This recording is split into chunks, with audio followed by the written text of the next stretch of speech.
আসসালামু আলাইকুম everyone, welcome back to সুমাই ভিডিও মান ব্লগ। আশা করছি সবাই ভালো আছেন। আমি জানি যারা দেশের বাইরে আছেন বা দেশে আছেন তারা কেউই ভালো নেই, আর আমিও ভালো নেই, কারণ দেশের যা অবস্থা দেখতে পাচ্ছি কিছুদিন পর পর যা শুরু হয়েছে দেশটার মধ্যে, আসলে ভালো থাকা অসম্ভব। আর আমার মনটাও ভীষণ খারাপ, যেহেতু আমাদের বাড়ি হচ্ছে কুমিল্লা, আমার বোনকেও বিয়ে দিয়েছি কুমিল্লায়। তো সেখানের অবস্থা তো আপনারা কম বেশি সবাই জানেন, পানিবন্দি সবাই। তো সবাই আমার বোনের জন্য দোয়া করবেন, বোনের পরিবারের জন্য দোয়া করবেন। আসলে ওদের জন্য অনেক বেশি টেনশন হচ্ছে। আজকে 2-1 দিন যাবত ওদের সাথে কথা হচ্ছে না। তাদের খোঁজ নেওয়ার চেষ্টা করছি এবং পেয়েছি কিছুক্ষণ আগে সংবাদ পেয়েছি যে তারা ভালোই আছে, কিন্তু পানিবন্দি। কি আর বলবো, বড় বোন হিসাবে আসলে কিছুই করতে পারছি না। সবাই তাদের জন্য দোয়া করবেন, আমার বোনের এবং বোনের পরিবারের সবাই যাতে ভালো থাকে। আসলে যারা বিনা স্বার্থে ভালোবাসে বা বিনা স্বার্থে ভালোবাসতে চায় মানুষকে, তাদের জীবনেই যত সব সমস্যা আর বিপদ তাদের পিছু ছাড়তে চায় না। আমরা হচ্ছি 2 বোন 1 ভাই। তো আমি হচ্ছি সবার বড়, আমার বোন আমার ছোট, আর একজন ভাই আছে।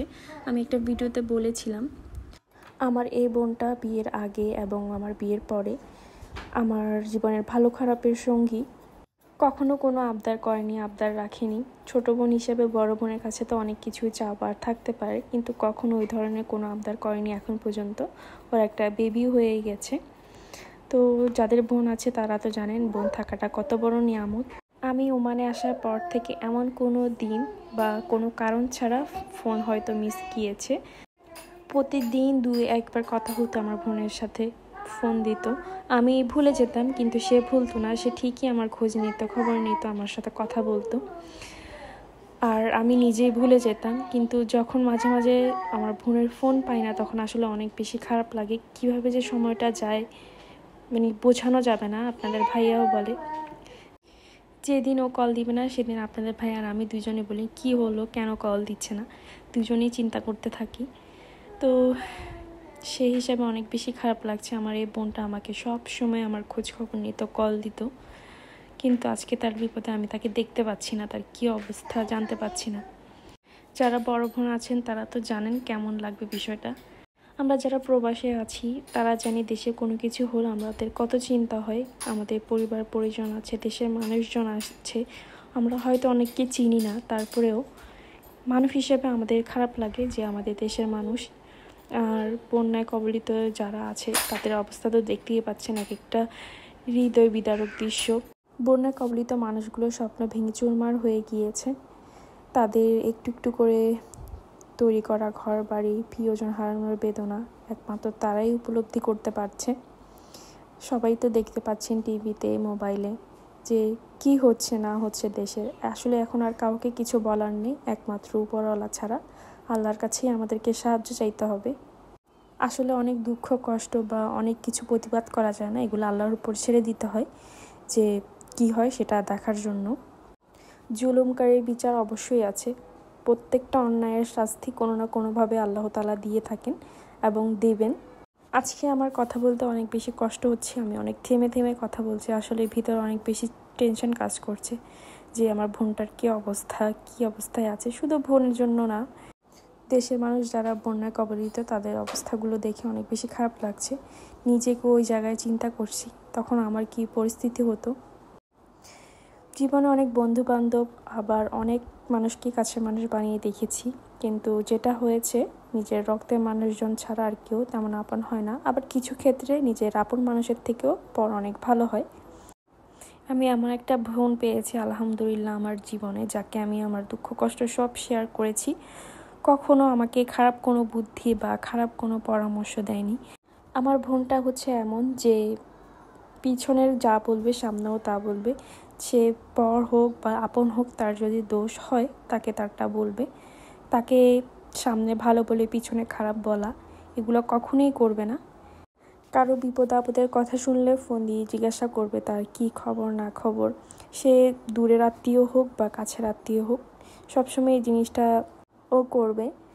আর ও আমার বয়সে ছোট, কিন্তু আসলে ওর থেকে শেখার অনেক কিছুই আছে। আমি ওর থেকে অনেক কিছু শিখি, বলতে লজ্জা নেই। সে আমার বয়সে অনেক ছোট, কিন্তু তার অনেক কাজকর্ম আছে যেগুলো অনেক বড় মানুষের মধ্যেও থাকে না। অনেক কিছু জানে, অনেক কিছু পারে, কিন্তু আমি বড় হিসেবে অনেক কিছুই পারি না। তার থেকে আমি শিখি, দেখি। আমার ছোটো বোন হচ্ছে আমার অনেক ভুল কাজই আমাকে ডাক দিত করার আগে, যে এটা ঠিক হচ্ছে না, এটা করাটা ঠিক হবে না। কিন্তু আমি অনেক সময় তাকে ভুল বুঝতাম, যে না, সে হয়তো আমাকে হিংসা করে বলছে। আসলে জীবনে কিছু কিছু পর্যায়ে গিয়ে বুঝেছি আমি হয়তো অনেক ভুল করেছি, তার কথাটা আমার শোনা উচিত ছিল। আসলে মানুষ মাত্রই ভুল, প্রত্যেকটা মানুষের জীবনে কোনো না কোনো কিছু ভুল হয়ে থাকে বা ভুল হয়ে যায়। হয়তো বা মানুষ চিনতে ভুল হয়, হয়তো বা কোনো তো ভুল ত্রুটি, তারপর হচ্ছে ভালো খারাপ নিয়ে মানুষের জীবন, এভাবে মানুষকে জীবনযাপন করতে হবে। আর অনেকেই ভাববেন যে আমি আমার বোনের এত প্রশংসা করছি হঠাৎ করে। আসলে যেটা ভালো যে আপনার জন্য করবে বিনা স্বার্থে, অবশ্যই তার কথা আপনাকে বলতে হবে। আমাদের প্রত্যেকেরই উচিত শুধু আর্থিক সহযোগিতা যার কাছে পাবো তাকে না, যে ভালো বুদ্ধি পরামর্শ বা ভালো কাজে মন্দ কাজে ডাক দিবে বা ভালোটা ধরিয়ে দিবে, ভুলটা ধরিয়ে দিবে, ওরকম মানুষের সাথে আমাদেরও সম্পর্ক ভালো রাখা উচিত। অর্থেরও কিন্তু প্রয়োজন আছে, সুতরাং সব মানুষের সাথেই আমাদের সুন্দরভাবে ব্যবহার দেওয়া উচিত, খোঁজ খবর নেওয়া উচিত। ছোট্ট এই জীবনে কাকে কখন প্রয়োজন হয়ে যায় তা বলা যায় না, তাই আমাদের উচিত সবার সাথেই সম্পর্ক ভালো রাখা। তো আজকে কথা বলতে বলতে অনেক কাজ করে ফেললাম, কিছুই বলার মতো শক্তি পাচ্ছি না, কারণ ভেতরে ভালো নেই, মনটা আসলে অনেক বেশি খারাপ, বোনটার জন্য অনেক বেশি টেনশন হচ্ছে। আমার প্রেগন্যান্সিতে কারোর সাথে আমার কথা বলতে ভালো লাগতো না, কেউ ফোন দিলেও আমার কাছে খুবই বিরক্ত লাগতো। কিন্তু আমার বোন মাশাল্লাহ, যখন ও প্রেগনেন্ট ছিল প্রতিদিন আমাকে ফোন দিয়েছে, প্রতিদিন আমার খোঁজ খবর নিয়েছে, এই অসুস্থ অবস্থায়ও। কিন্তু আমি প্রেগনেন্সিতে আমার বোনের খোঁজ খবরও তেমন একটা রাখতে পারিনি। আমার প্রেগনেন্সি জার্নিটা কষ্টের গিয়েছে, প্রায় 4-5 মাস, আমি বুঝিয়ে বলতে পারবো না, এত খারাপ লেগেছে। তো বাকি দিনগুলো আলহামদুলিল্লাহ ভালোভাবেই কাটিয়েছি। তো সবাই, আমি বারবারই বলছি, আমার বোনের জন্য দোয়া করবেন, আর বন্যা কবলিত মানুষের জন্য দোয়া করবেন, আল্লাহ তাআলা তাদেরকে সাহায্য করে। আর যে যা পারবেন সহযোগিতা করবেন, আমরাও চেষ্টা করেছি সহযোগিতা করার নিজের সামর্থ্য অনুযায়ী। আর এখানে হচ্ছে আজকে লতি রান্না করছি চিংড়ি মাছ দিয়ে। সোফিয়া হওয়ার পর ফার্স্ট টাইম লতি খাওয়া হচ্ছে, কারণ এই 1-1.5 বছরে আমাদের লতি খাওয়া হয়নি ও হওয়ার পর থেকে। ও হওয়ার পর আজকে প্রথম লতি খাচ্ছি আর কি। তো এই তো আমি লতিগুলোকে কেটে ধুয়ে নিয়েছি ভালোভাবে। আর আমি আজকে কিন্তু ফার্স্ট টাইম ছুরি দিয়ে লতি পরিষ্কার করেছি, আমার ভীষণ কষ্ট হয়েছে, তারপরও করে ফেলেছি আলহামদুলিল্লাহ। আপনাদের ভাইয়া সোফিয়াকে রেখেছে, আমি এগুলো করে নিয়েছি। আর এই তো এখন রান্নাটা করে নিচ্ছি।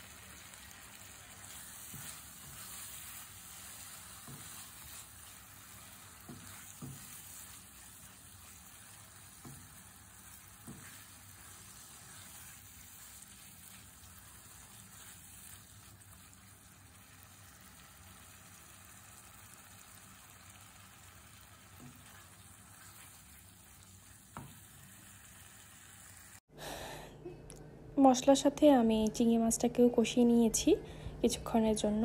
এরপরে আমি এখানে কেটে রাখা লতিগুলো দিয়ে দিচ্ছি। আর চিংড়ি মাছগুলো বড় বড় ছিল, তাই যখন রান্না করছি তখন অনেক কম মনে হচ্ছে লতি অনুযায়ী। ছোটো চিংড়ি দিয়ে লতি খেতে অনেক বেশি মজা। আমার এক মামির বোন আছে, উনি খুব ভালো লতি রান্না করে, গ্রামের মানুষের হাতে রান্নার মজাই আলাদা। তো একবার আমি গ্রামে বেড়াতে গিয়েছিলাম, তখন আমাকে তিনি লতি রান্না করে খাইয়েছিলেন, এত মজা হয়েছে কি বলবো। এই মোটা লতিগুলোই ছিল, খুবই মজা হয়েছে। আমি আজকে রান্না করছিলাম আর চিন্তা করছিলাম যদি ওনার মতো মজা হতো, কিন্তু আসলে যেটা হয়েছে ওনার মতো মজার এক অংশের ধারে কাছে হয়নি। ওনারটা কীভাবে যেন এত মজা হয়েছে বুঝলাম না। আর আমারটাতে মনে হচ্ছে আমি একটু মশলা বেশি দিয়ে ফেলেছি, তবে খেতে খারাপ হয়নি, ভালোই হয়েছে। আর আমার ভিডিওর কোনো অংশ যদি আপনার কাছে ভালো লেগেছে তাহলে আমার চ্যানেলটা অবশ্যই সাবস্ক্রাইব করে দিবেন আর ভিডিও দেখার শুরুতে একটি লাইক দিয়ে দিবেন। আর যারা ইতিমধ্যে এই কাজগুলো করে ফেলেছেন তাদেরকে অসংখ্য ধন্যবাদ। আর আমাকে এত সুন্দর সুন্দর কমেন্ট করার জন্য, সাপোর্ট করার জন্য অনেক ধন্যবাদ। ইদানিং আমার ভিডিওতে ভিউ এত কমে গিয়েছে কি বলবো। অবশ্য এই সময়টাতে আশা করেও লাভ নেই, দেশের যা পরিস্থিতি, মানুষ আমরা সবাই কিছুক্ষণ পরপর নিউজ দেখছি যে আপডেট কি। এই তো আমার লতি রান্নাটা হয়ে গিয়েছে, আমি উপর দিয়ে কিছুটা ধনিয়া পাতা দিয়ে দিয়েছি। আর এটা হচ্ছে একদম ঠান্ডা হয়ে যাওয়া অবস্থায় আমি ভিডিও করে নিয়েছি আর কি। আর এটা খেতে মাশাআল্লাহ ভালোই হয়েছে, খুব বেশি একটা ভালো হয়নি, তবে খাওয়া যায় এরকম ভালো হয়েছে। তো এখন খাবারটা খেয়ে নিব। অনেক ভিডিও আছে, সব কিছু আর শেয়ার করলাম না। তো আজকে বিকালে বানিয়েছিলাম মিনি পিৎজা, এটা অনেক মজা ছিল। একদম সিম্পলভাবে শুধুমাত্র মাংসের কিমা, তারপরে হচ্ছে চিজ দিয়ে। আর এত গরম, আমি এটা বেক করেই প্লেটে নিয়ে নিয়েছি, এখন খাবো। তো আজকের ভিডিওটা এই পর্যন্ত। সবাইকে আল্লাহ হাফেজ, আসসালামু আলাইকুম। আর সবাই বেশি বেশি দোয়া করবেন আমাদের দেশের মানুষের জন্য।